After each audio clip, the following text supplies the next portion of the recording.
नमस्कार दोस्तों, आज हम इस वीडियो में आपके साथ डिस्कस करेंगे गियर होबिंग प्रोसेस के बारे में।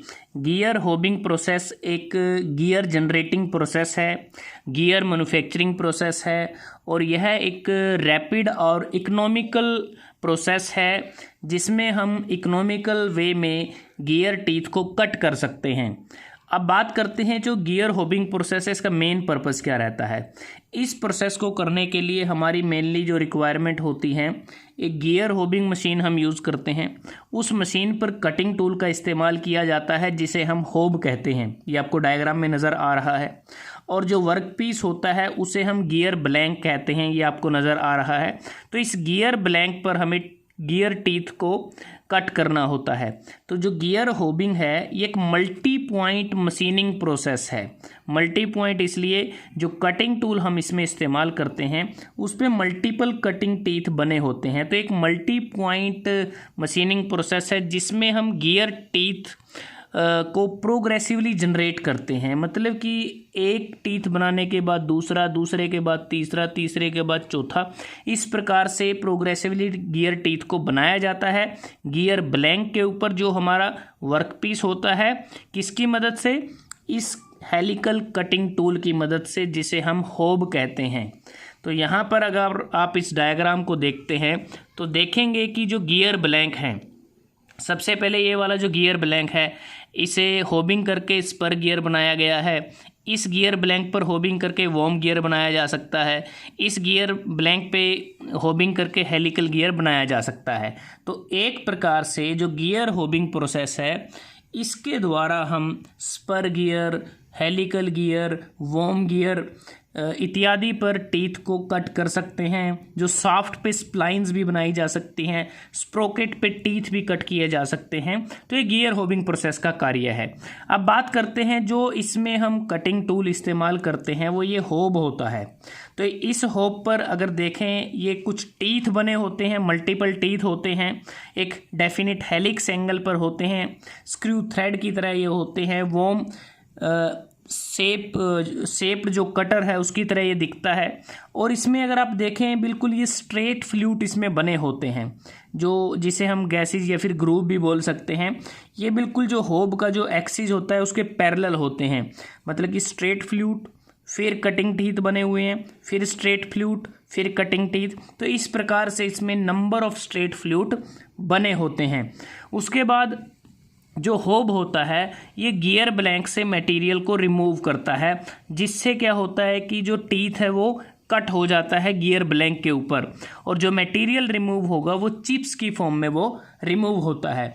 अब बात करते हैं कि इस प्रोसेस को कैसे किया जाता है। अगर आप इस डायग्राम को देखते हैं तो यहाँ पर हमें साफ साफ विजिबल है कि ये जो मशीन है गियर होबिंग मशीन, तो इस पर ये कटिंग टूल माउंटेड है। और उसके बाद यहाँ साइड में अगर हम देखें, यहाँ पर गियर ब्लैंक पर टीथ बन गए हैं एक प्रकार से।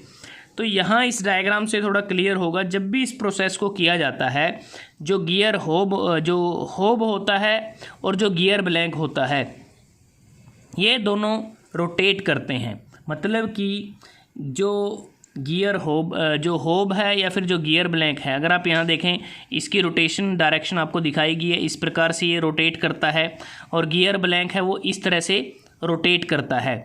और इसमें होब के द्वारा जब ये ऐसे क्लॉकवाइज रोटेट करता है तो डाउनवर्ड डायरेक्शन में अगर आप देखें इसको फीडिंग प्रोवाइड की जाती है। फीडिंग प्रोवाइड करने का मतलब ये है कि आवश्यकता के अनुसार ये गियर ब्लैंक में जाएगा और वहाँ से ज़रूरत के अनुसार मटेरियल को रिमूव किया जाएगा। और ये अपने एक्सिस पर गियर ब्लैंक जो होब है वो रोटेट करता रहेगा और गियर ब्लैंक के जो टीथ हैं वो धीरे धीरे बनते रहेंगे। वो अपनी रोटेशन के साथ एक टीथ बनेगा फिर दूसरा बनेगा। और जो होब है अगर हम बात करें, ये जो पूरा कटिंग एक्शन होता है ये कॉन्टीन्यूस होता है। जो गियर टीथ कटिंग का जो एक्शन है कॉन्टीन्यूस होता है और एक समय में 4 से 5 गियर टीथ को कट किया जा सकता है। और जो होब और गियर ब्लैंक के बीच की जो स्पीड होती है वो पूरी तरह से कह सकते हैं प्रोपोर्शनल होती है, क्योंकि इस प्रोसेस की कुछ प्रोसेस करैक्टरिस्टिक्स होती हैं। क्योंकि इसमें ये ध्यान में रखना होता है कि जो गियर ब्लैंक है और जो होब है, जो होब के द्वारा जो फीड प्रोवाइड की जाती है उसको प्रॉपरली मेंटेन करना होता है, क्योंकि जो फीड प्रोवाइड करेंगे वो मेनली डिपेंड करती है कि हम किस तरह का गियर बना रहे हैं। मतलब कि जो फीड है वो ऑपरेशन के दौरान वो डिपेंड करती है type of gear to be cut, कि हमें कौन सा गियर कट करना है, क्योंकि फीडिंग एक्सियल फीडिंग भी प्रोवाइड की जा सकती है, रेडियल फीडिंग भी प्रोवाइड की जा सकती है, टेंजेंशियल फीडिंग हो सकती है, डायगोनल फीडिंग हो सकती है, कंबाइंड भी हो सकती है, रेडियल प्लस एक्सियल फीडिंग। अब जैसे कि अगर हमें स्पर या हेलिकल गियर को कट करना है तो एक्सियल फीडिंग प्रोवाइड की जाती है। अगर स्ट्रेट टूथ या फिर स्पाइरल टूथ या फिर हाइपोइड गियर अगर बनाने हैं या फिर बेवल गियर कट करना है तो उस केस में रेडियल फीडिंग प्रोवाइड की जाती है। अगर स्पाइरल गियर बनाना है, वॉर्म व्हील बनाने हैं, तो उस केस में टेंजेंशियल जो फीडिंग है या टेंजेंशियल जो होबिंग है वो की जाती है। अब बात करते हैं कि जो गियर होबिंग प्रोसेस है इसके कुछ प्रोसेस करैक्टरिस्टिक्स हैं।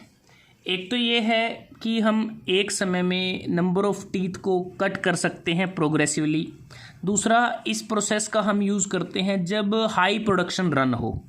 मतलब कहने का ये है कि जो गियर होबिंग प्रोसेस है इसमें क्या है कि मोर गियर्स हम कट कर सकते हैं इस प्रोसेस के द्वारा। मतलब कि दूसरी प्रोसेसेस के मुकाबले गियर होबिंग के द्वारा ज़्यादा जो गियर टीथ हैं वो कट किए जा सकते हैं। मास प्रोडक्शन हम कर सकते हैं जिसके कारण इसका हाई रेट ऑफ प्रोडक्शन है और एक इकोनॉमिकल प्रोसेस भी ये है। और इस प्रोसेस को करते समय जो हमारा कटिंग टूल होब है या फिर जो वर्कपीस गियर ब्लैंक है उसकी रीपोजिशनिंग करने की आवश्यकता नहीं होती। एक बार अगर हमने उसको सेट कर दिया तो उसके बाद हमारी जो प्रोसेस है कंप्लीट होगी। गियर ब्लैंक से हमें गियर टीथ हमारे बन जाएंगे गियर ब्लैंक के ऊपर। और इस प्रोसेस में अगर हम बात करें, ये एक एक्यूरेट मशीनिंग प्रोसेस है। इसमें जो सरफेस फिनिश मिलता है, एक्सीलेंट सरफेस फिनिश हमें मिलता है। और इसी प्रोसेस के द्वारा जो gap type ring bone gears हैं उसको जनरेट किया जा सकता है। और इसके अतिरिक्त ये most popular gear cutting process है। लेकिन जो गियर होबिंग प्रोसेस है इसके द्वारा जो इंटरनल गियर्स हैं उसको हम कट नहीं कर सकते। ये एक प्रकार से हम कह सकते हैं कि ये इस प्रोसेस का हम ड्रॉबैक इसको बोल सकते हैं, लिमिटेशन इसको हम बोल सकते हैं। तो दोस्तों, आज हमने इस वीडियो में आपके साथ डिस्कस किया गियर जनरेटिंग प्रोसेस या गियर मैन्युफैक्चरिंग प्रोसेस का ही टाइप गियर होबिंग प्रोसेस के बारे में, कि इस प्रोसेस में क्या क्या रिक्वायरमेंट्स होती हैं, क्या इसका पर्पस होता है, इसकी वर्किंग किस प्रकार से होती है। अगर आपको ये वीडियो अच्छा लगा आप इसको लाइक कर सकते हैं, शेयर कर सकते हैं अपने दोस्तों के साथ, स्टूडेंट्स के साथ। और जल्द ही हाजिर होते हैं एक नए वीडियो के साथ। तब तक के लिए धन्यवाद। आपका दिन शुभ रहे।